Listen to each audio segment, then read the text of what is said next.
Should fill you in on that, I guess. Nikola Tesla was a great inventor and a great humanitarian. Well, Tesla wanted to get into his field, which was free, if you will, energy that comes from the surroundings. He was hired by J.P. Morgan to work with Westinghouse and Edison companies and the East Coast. And Tesla said, I've got it made. I think we can now transmit electrical power through the Earth, through the ionosphere, without any wires or telephone poles.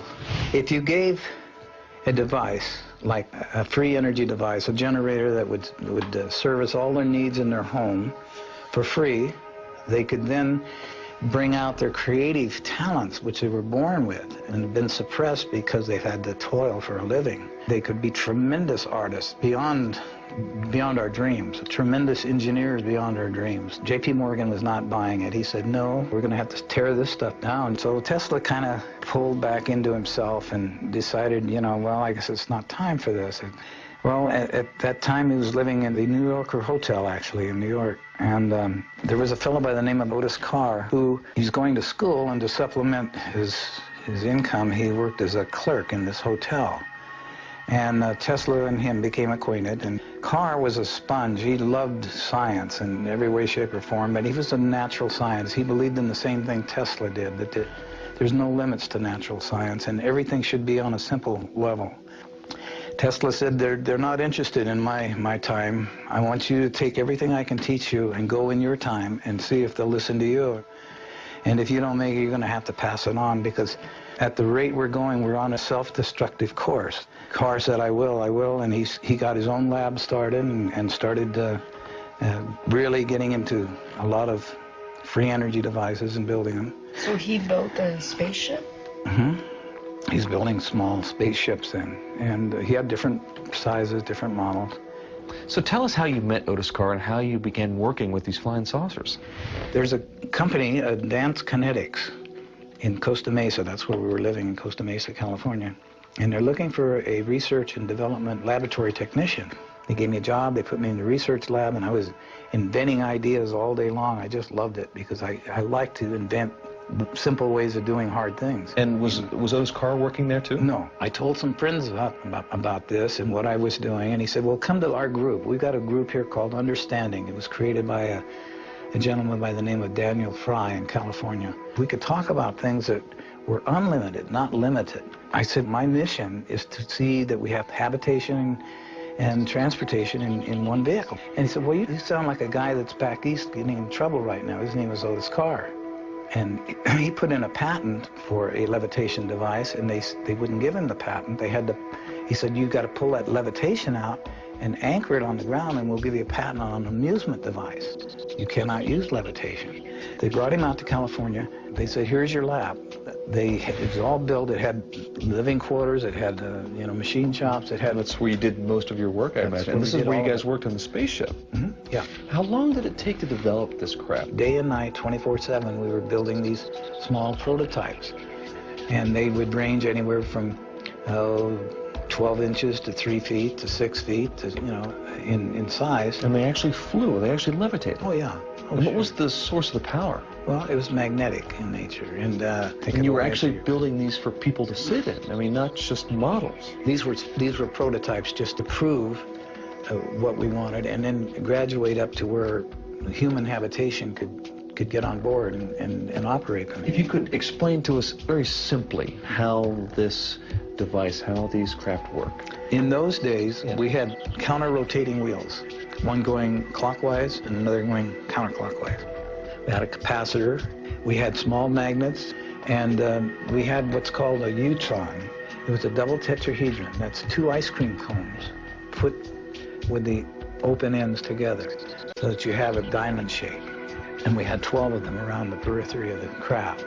And we had magnets, horseshoe magnets, 12 of those around the craft. So when you started rotating and counter-rotating,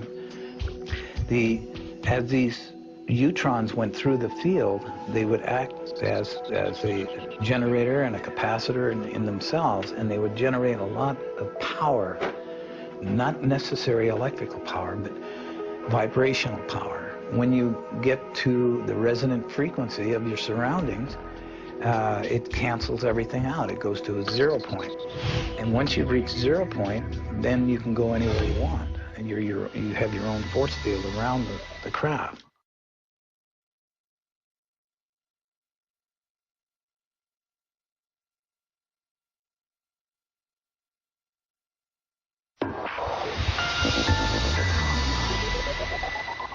You control its up and down and left and right movements by how fast it spins or other gyros in there? Yeah, the ones with the models we had remotes, you know, to operate the models. But when you get up into the larger craft, it's not necessary, because everything then, as Carr was explaining, the difference between the brain and the mind is synergetic. You operate the craft like it was a friend. It's like it was a living thing, because Connect with the craft. yes, and that's the only way that our particular craft would work. There's a mental interface? Yes. So it's Wow. kind of like Yes. the thoughts carry out a vibration as well, and you have to go in harmony with the ship. So some sort of morphogenic field was created, perhaps, some sort of almost Yes. living field. Yeah, absolutely. Ralph, have you had a chance to fly it yourself? Flying is an antiquated word when it comes to the type of spaceships that we were operating, because they don't conventionally fly. Or levitate. They levitate and they teleport. They move through this thing called time and space. They actually traverse through multi-dimensions. So you created an artificial gravity field, is it safe to say? Yeah, you could say that, yeah. Is this in any way related to the work of John Hutchinson and his anti-gravity experiments? Well, it's along the same lines. I know John, he's an associate of our group. And as I mentioned before, there's all forms of levitation. But where ours differs from John's is that in order to operate our craft, it takes spirit. It takes a synergy. You have to recognize the craft as an entity of life itself. It has a consciousness, if you will, of its own. What John is doing is wonderful. I'm glad he's discovered a tremendous field of levitation and composition of metal and molecular structures. Ralph, can you tell us about your experience as being the co-pilot of one of these discs? Sure. The next stage up was the 45-foot craft. They had already designed and built it, and they wanted us to test it. So we got on board, and near the center of the craft was a giant crystal ball in a kind of a gyroscopic holder. Underneath that was a laser that came up through the bottom of this crystal. And as the light came up and dispersed around this crystal, it lit up the crystal from infrared all the way around to ultraviolet. Then Carr said, okay, guys, what I want you to do is just clear your brain and use your mind. So this is an experiment. And we're going to go outside and back in through what's known as time and space. And all you have to do is concentrate on what I'm about to tell you. We're going to go down range 10 miles. And that 10 miles downrange is equated to the vibratory rate of the color aquamarine. The colors just kind of dissolved and started turning into this brilliant aquamarine. And it lit up the whole ship. And then he said, okay, that's it, boys.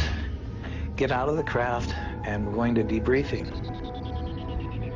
And we looked at each other like, oh, I don't think it worked. We didn't go anywhere. We didn't do anything. And we said, well, it didn't work, did it?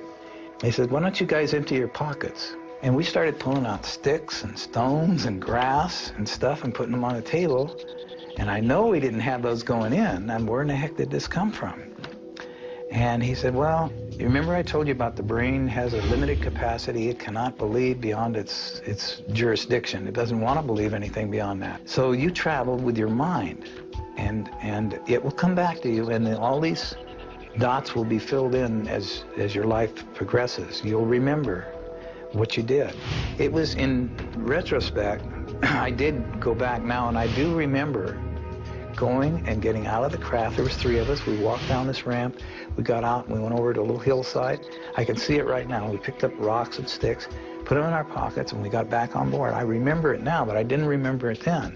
It sounds like this technology is something that we have to be spiritually advanced enough to be Yes. able to use it. And Carr explained that as higher consciousness. He said, you've got to raise the consciousness. When you were operating this disc, did you notice or were you told that anything changed as far as the structure of the craft? There's a consistent expansion and contraction. It's almost so instantaneous that it's unnoticeable. And in one of the smaller demonstrations, we had a small model, aluminum model, and I could hear this hum, and it was just a beautiful, beautiful feeling while this thing was running, and I was touching it, and then it got more and more intense, and then I found like it was Jell-O, and I could put my fingers on it like Jell-O, and I looked at the other guys, and then I put my fingers inside this aluminum with my hand. I said, this is impossible, but I'm doing this, and I put it in and out of the craft.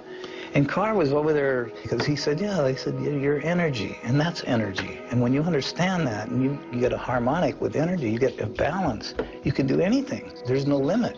So the next day, he had another model, and we put it up, but he was going to accelerate beyond. He says, these retinas are like cameras, are flashing at milliseconds. And when you flash fast enough, things seemingly disappear. So with that in mind, here's our next demonstration. So we fired this one up, and we were all watching it, and I was getting ready to put my hand in it, and whew, the whole thing disappeared right in front of us. He said it's quite simple. Tesla did this all the time in his laboratory, and it's teleported. He said, well, where did it go? And he said, well, it might have landed on somebody's dining room table. I don't know. He says, I don't know yet where it went, and I don't know if it'll come back. Maybe it'll show up someday. Maybe it's gone. Maybe it's still there. But we just don't see it. So we don't see it, yeah, and it's out of our dimension. And he explained that the mind, when you tune yourself high enough and you get into the mind space instead of the brain space, instead of logic or instead of reasoning or instead of all those things, you just get up to a sense of knowing. You know who and what you are, that you're a created, immortal, infinite being, and we all are.